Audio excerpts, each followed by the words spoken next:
Mes amis lions, bonjour et bienvenue sur la chaîne Tarot à merveille.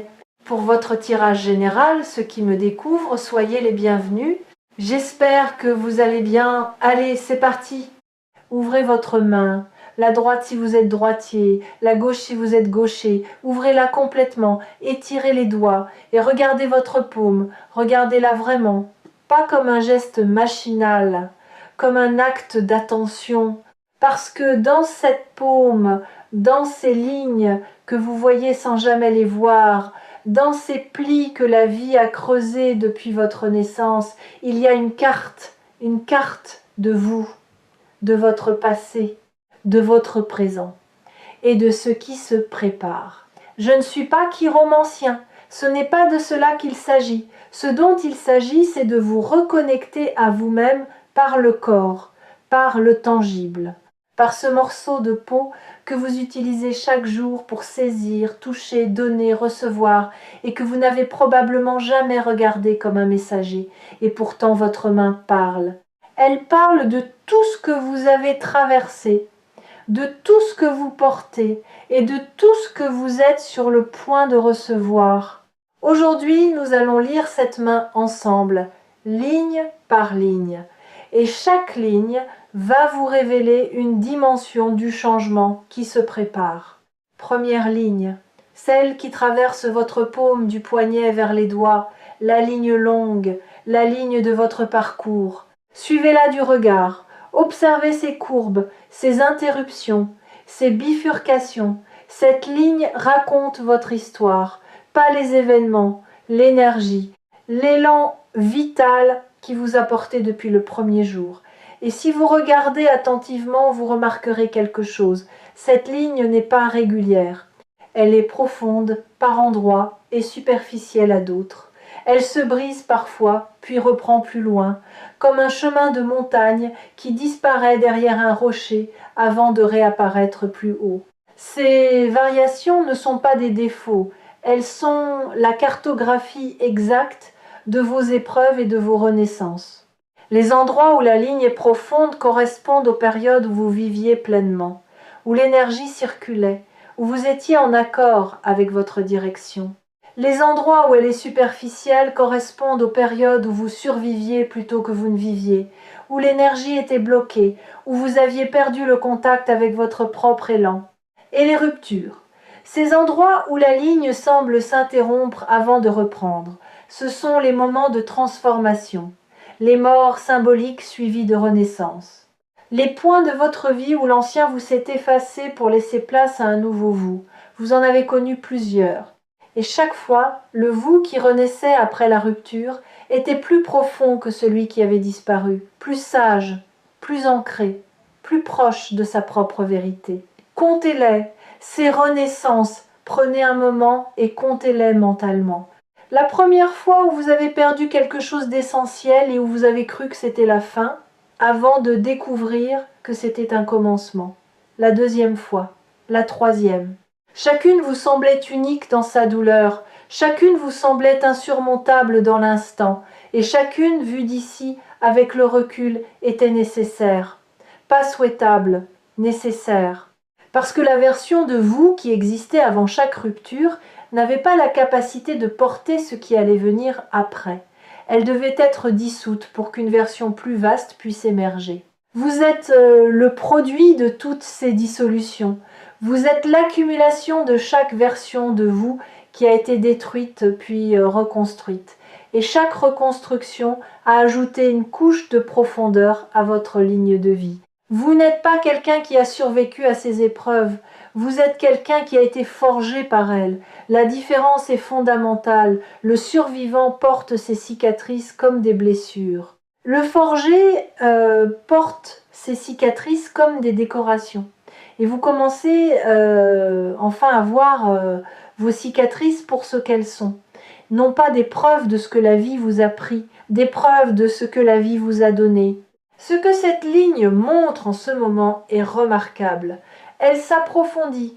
Après une période de superficialité, après des mois ou des années où l'énergie semblait couler au compte-gouttes, la ligne s'enfonce à nouveau dans la paume. Elle reprend de la profondeur. Ce qui signifie que vous êtes en train de quitter la zone de survie pour réentrer dans la zone de vie, de vraie vie, de vie pleine, de vie vécue avec les deux mains et le cœur ouvert. Et cette transition, ce passage du superficiel au profond, est le premier signe du grand changement. Quelque chose de grand ne peut arriver qu'à quelqu'un dont la ligne est profonde, parce que la profondeur est la capacité. Plus vous êtes profond, plus vous pouvez contenir. Et ce qui arrive a besoin d'espace. Il a besoin d'un réceptacle à la mesure de son ampleur. Et vous êtes en train de devenir ce réceptacle. Deuxième ligne, celle qui courbe sous vos doigts, la ligne de ce que vous ressentez. Cette ligne est la plus variable de toutes. Elle change selon les périodes, elle s'approfondit quand vous aimez, elle se creuse quand vous souffrez, elle s'atténue quand vous vous engourdissez. Et en ce moment, elle fait quelque chose d'intéressant. Elle se ramifie. De petites lignes secondaires partent de la ligne principale, comme des affluents qui rejoignent un fleuve. Ces ramifications sont le signe que votre capacité émotionnelle s'élargit, que votre cœur développe de nouveaux canaux, que des émotions auxquelles vous n'aviez plus accès depuis longtemps recommencent à circuler. Vous avez peu être remarqué que vous pleurez plus facilement ces derniers temps. Pas de tristesse, de débordement. Les films vous touchent davantage, les musiques vous traversent avec une intensité nouvelle. Les gestes de gentillesse des inconnus vous émeuvent de manière disproportionnée. Ce n'est pas de la faiblesse, c'est le dégel. Votre système émotionnel qui s'était partiellement gelé pour vous protéger pendant les périodes difficiles est en train de fondre et la fonte libère tout ce qui avait été retenu, la joie qui n'avait pas été vécue, la gratitude qui n'avait pas été exprimée, la tendresse qui n'avait pas été donnée. Tout cela remonte à la surface en même temps. Et c'est pourquoi les émotions semblent parfois vous submerger sans raison identifiable. Ce dégel émotionnel est directement lié au grand changement qui se prépare. Parce que recevoir quelque chose de grand exige une capacité émotionnelle que la glace ne permet pas. On ne reçoit pas un cadeau immense avec des mains gelées. On le laisse tomber. On ne le sent pas. On ne mesure pas sa chaleur. Votre dégel est la préparation de vos mains intérieures à recevoir ce qui vient. Et quand ce qui vient arrivera, vous le sentirez pleinement, pas à travers un filtre, pas à travers une vitre, directement, peau contre peau, cœur contre cœur. Et ce dégel a un effet secondaire que vous n'avez peut-être pas remarqué. Il change votre manière de regarder les gens. Pas seulement les gens proches, tout le monde. Le caissier qui vous rend la monnaie, la personne âgée dans le bus, l'enfant qui court dans le parc, vous les voyez différemment, avec plus de douceur, avec plus de présence. Comme si votre regard s'était nettoyé d'un voile que vous ne soupçonniez pas. Et ce changement de regard, aussi discret soit-il, est un indicateur puissant de votre transformation. Parce que la manière dont on regarde le monde reflète exactement la manière dont on se regarde soi-même. Et si votre regard sur les autres est devenu plus tendre, c'est que votre regard sur vous-même commence à le devenir aussi, même si vous ne le faites pas encore consciemment. Même si votre dialogue intérieur est encore sévère par habitude, le dégel travaille en profondeur, sous les couches de critique et de jugement, et un jour prochain, il atteindra la surface. Et ce jour-là, vous vous regarderez dans le miroir et vous verrez non pas vos défauts, mais votre parcours, non pas vos manques, mais vos preuves, non pas ce que vous n'êtes pas, mais ce que vous avez survécu pour devenir. Troisième ligne, celle qui traverse horizontalement le haut de votre paume, la ligne de vos pensées. Cette ligne est celle de votre mental, de votre manière de comprendre le monde, de trier l'information, de prendre des décisions. Et cette ligne, en ce moment, est en pleine mutation. Non pas parce que vous devenez plus intelligent, parce que vous devenez plus intuitif. La ligne du mental pur, celle de la logique froide et du calcul rationnel, est en train d'être rejointe par une autre ligne. Une ligne parallèle, plus fine, plus discrète, mais de plus en plus visible. C'est la ligne de l'intuition, de ce savoir qui n'a pas besoin de preuves, de cette connaissance qui arrive entière, sans les étapes du raisonnement, comme un fruit qui tombe mûr de l'arbre, sans qu'on ait besoin de l'analyser pour savoir qu'il est prêt. Vous avez senti cette intuition grandir, ces moments de plus en plus fréquents où vous savez quelque chose sans savoir comment vous le savez, ces décisions que vous prenez en une seconde et qui s'avèrent justes, ces pressentiments qui se confirment avec une régularité troublante. Votre mental résiste encore à cette intuition. Il essaie de la rationaliser, de l'expliquer, de la réduire à des coïncidences ou à des biais cognitifs. Mais l'intuition n'a pas besoin de l'approbation du mental. Elle fonctionne avec ou sans lui. Et en ce moment, elle fonctionne à plein régime. Cette montée de l'intuition est le troisième signe du changement. Parce que le grand qui arrive ne pourra pas être compris par le mental seul. Il sera trop vaste, trop multidimensionnel, trop chargé de significations simultanées. Seule l'intuition peut saisir un événement de cette ampleur dans sa totalité. Et votre intuition se prépare, elle s'aiguise, elle se réveille, pour être prête le jour où le grand se présentera et où votre mental, débordé, aura besoin de quelqu'un d'autre aux commandes. Si cette vidéo vous a trouvé sur Tarot à merveille, votre intuition est déjà plus éveillée que vous ne le croyez. Le simple fait d'avoir cliqué, d'avoir suivi cette impulsion sans raison logique, est la preuve que votre radar intérieur fonctionne, qu'il capte des signaux que votre mental ignore, et qu'il vous guide pas à pas vers le bon endroit au bon moment. Quatrième ligne, la ligne qui part du bas de votre paume et monte vers vos doigts en diagonale. Pas tout le monde ne l'a, mais vous l'avez, la ligne de la chance. Sauf que la chance n'est pas ce que les gens croient. La chance n'est pas un événement aléatoire qui tombe du ciel sur les élus. La chance est le résultat d'un alignement entre la préparation et l'opportunité. La chance est ce qui se produit quand quelqu'un qui a fait le travail intérieur se trouve au bon endroit au bon moment. Et le travail intérieur, vous l'avez fait, sans le savoir, sans le nommer. À chaque épreuve traversée, à chaque croyance remise en question, à chaque nuit où vous avez choisi de croire en quelque chose de plus grand que vos circonstances. Cette ligne sur votre paume ne mesure pas la quantité de chance que le destin vous attribue. Elle mesure votre capacité à reconnaître la chance quand elle se présente. Et cette capacité est directement proportionnelle à votre travail intérieur. Plus vous avez travaillé sur vous-même, plus vos yeux sont ouverts, plus vos mains sont prêtes, plus votre cœur est disponible et plus la chance devient visible. Elle était peu, être déjà là depuis des mois, passant devant vous, vous frôlant, attendant que vous la remarquiez, mais vos yeux étaient voilés par la peur, par le doute, par cette conviction que les bonnes choses ne sont pas pour vous.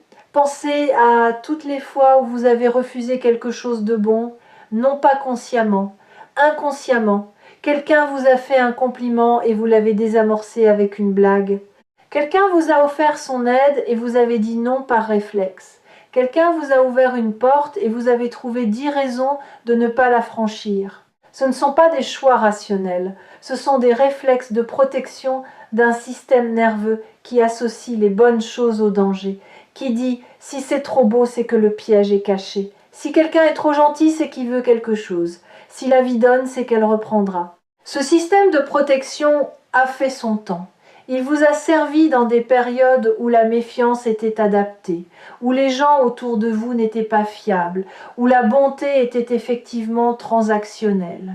Mais ces périodes sont terminées, et le système continue de tourner par inertie, comme une alarme qui sonne dans une maison où il n'y a plus de cambrioleurs.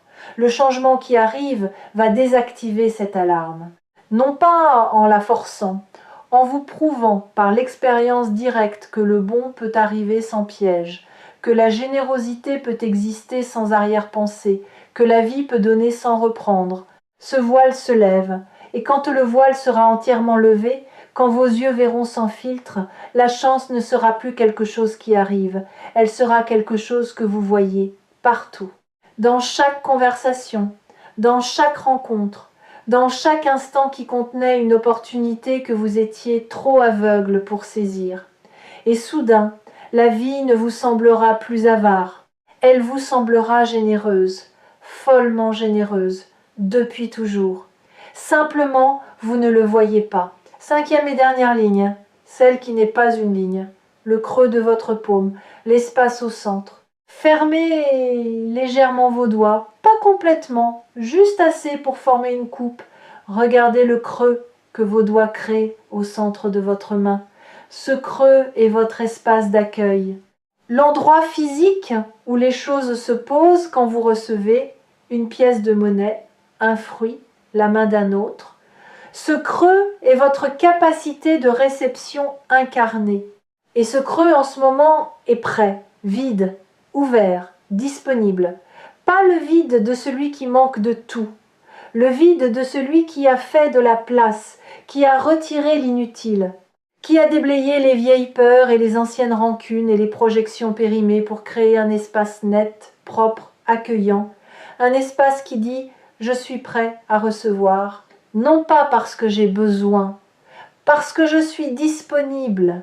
Et la disponibilité dont je parle ici n'est pas passive, ce n'est pas s'asseoir les bras croisés en attendant que le ciel s'ouvre, c'est une disponibilité active, celle de quelqu'un qui vit pleinement sa vie, qui fait ce qui est devant lui, qui honore ses responsabilités et ses engagements, mais qui laisse dans son emploi du temps intérieur un espace non réservé, un espace pour l'imprévu, pour le miraculeux, pour ce qui ne figure sur aucun agenda mais qui pourrait, si les conditions sont réunies, transformer une journée ordinaire en un point de basculement. Vous avez commencé à créer cet espace sans le savoir, en refusant de remplir chaque seconde de distraction, en acceptant les moments de silence au lieu de les fuir, en supportant le vide sans le combler immédiatement par du bruit, de l'activité, de la consommation. Ces moments de vide choisis sont les plus précieux de votre préparation, parce que le grand ne frappe pas aux portes occupées, il frappe aux portes ouvertes, et une porte ouverte, c'est un espace qui n'est pas déjà rempli par autre chose. Cette disponibilité est le signe le plus puissant de tous, plus puissant que l'approfondissement de la ligne de vie, plus puissant que le dégel émotionnel, plus puissant que la montée de l'intuition. Parce que la disponibilité est la somme de tout le reste. C'est le résultat final de votre préparation, la note unique qui contient tous les harmoniques.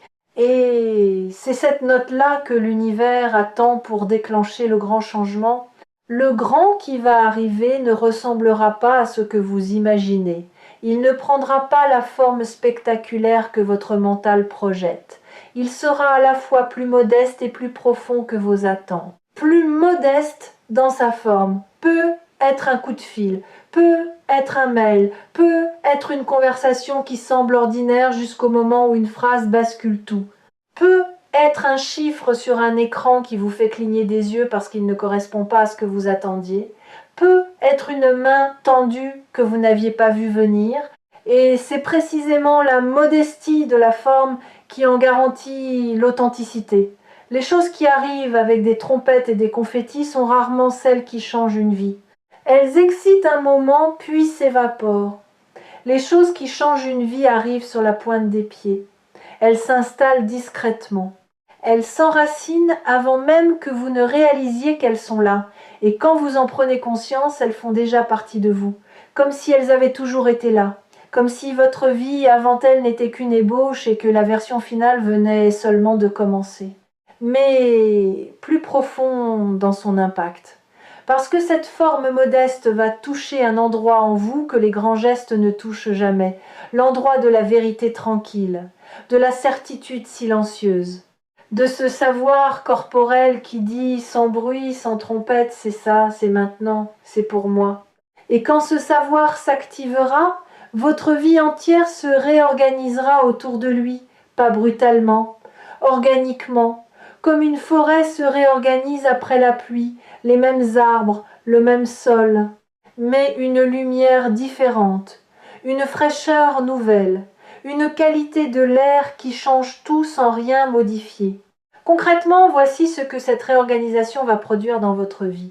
Des décisions qui semblaient impossibles vont devenir évidentes, non pas parce que les options ont changé, parce que votre clarté intérieure a atteint un niveau qui rend le brouillard de l'indécision obsolète. Vous saurez ce que vous voulez.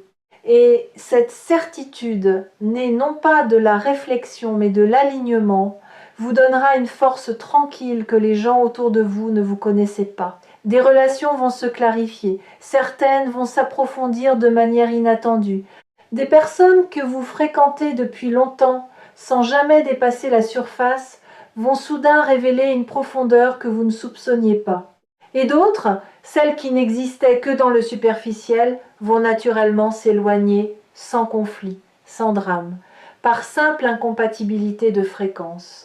Des ressources vont apparaître là où il n'y en avait pas nécessairement de l'argent, même si l'argent en fera partie. Des ressources au sens large, du temps qui se libère, de l'énergie qui se renouvelle, des idées qui affluent, des portes qui s'ouvrent dans des murs que vous aviez déclarés aveugles. Tout cela est la conséquence directe du changement intérieur que vous traversez. Le monde extérieur ne fait que refléter ce que le monde intérieur a déjà accompli. Les fidèles de tarot à merveille reconnaissent ce type de transformation. La transformation qui ne fait pas de bruit, qui ne produit pas de spectacle, qui s'installe dans le quotidien avec la discrétion d'un lever de soleil et qui, un matin, vous fait réaliser que le paysage a entièrement changé sans que vous puissiez identifier le moment exact du basculement. Regardez votre main une dernière fois, voyez les lignes, le creux, l'espace, tout cela est vous. Votre parcours, votre cœur, votre intelligence, votre chance, votre capacité de réception. Et tout cela converge vers un point unique. Ce point, c'est maintenant. Refermez doucement votre main, pas en point, en coupe. Gardez le creux, protégez l'espace. Et sachez que dans ce creux que vous tenez en ce moment, quelque chose de grand est déjà en train de se poser. Vous ne le sentez pas encore physiquement, mais votre main le sait. Votre paume le sait, les lignes le savent. Toute votre vie vous a mené à cette main ouverte, à ce creux disponible, à cette capacité de recevoir que vous avez construite sans le savoir, épreuve après épreuve, larme après larme, doute après doute, et maintenant que la coupe est prête, le contenu arrive. Ce n'est pas une promesse, c'est une lecture. La lecture de ce qui est inscrit dans votre propre chair. Et la chair ne ment pas, elle ne spécule pas, elle ne manipule pas, elle enregistre. Elle témoigne. Et ce qu'elle témoigne en ce moment, dans les lignes de votre paume, dans la chaleur de votre creux, dans la disponibilité de vos doigts entr'ouverts, c'est ceci. Vous êtes prêts. Le grand arrive. Et il sera exactement ce dont vous avez besoin, pas ce que vous vouliez, ce dont vous avez besoin. Et la différence entre les deux est la distance entre le fantasme et la grâce. Gardez votre main ouverte dans les jours qui viennent, pas physiquement, intérieurement, maintenez le creux, protégez l'espace. Et quand le grand se posera dans votre paume, quand vous sentirez enfin le poids de ce que la vie dépose entre vos doigts, fermez-les doucement, sans serrer, sans agripper, avec la tendresse de celui qui tient un oiseau, assez fermement pour ne pas le laisser partir, assez doucement pour ne pas l'étouffer. C'est ça l'art de recevoir, et vous êtes sur le point de le maîtriser. Et si vous avez besoin de retrouver cette sensation, cette certitude calme que quelque chose de grand arrive, revenez sur Tarot à merveille. Ouvrez votre main, regardez vos lignes. Et rappelez-vous que tout ce que vous avez vécu a sculpté cette paume. Chaque ligne est une preuve de votre passage. Et chaque preuve est une promesse de ce qui vient. Votre main est ouverte, la coupe est prête, et le grand arrive. Il arrive avec la certitude tranquille des choses inévitables, pas comme un éclair qui frappe au hasard, comme une aube qui se lève parce que c'est l'heure. Parce que la nuit a duré ce qu'elle devait durer, parce que vos yeux se sont habitués à l'obscurité assez longtemps pour que la lumière, quand elle viendra, ne vous aveugle pas mais vous révèle. Vous révèle à vous-même, vous révèle aux autres, vous révèle au monde qui attendait, sans le savoir, que vous preniez enfin toute votre place. Cette place est prête, elle vous attend, et elle est exactement à votre taille. Ouvrez les mains, ouvrez le cœur, le grand est là, et il a votre nom dessus.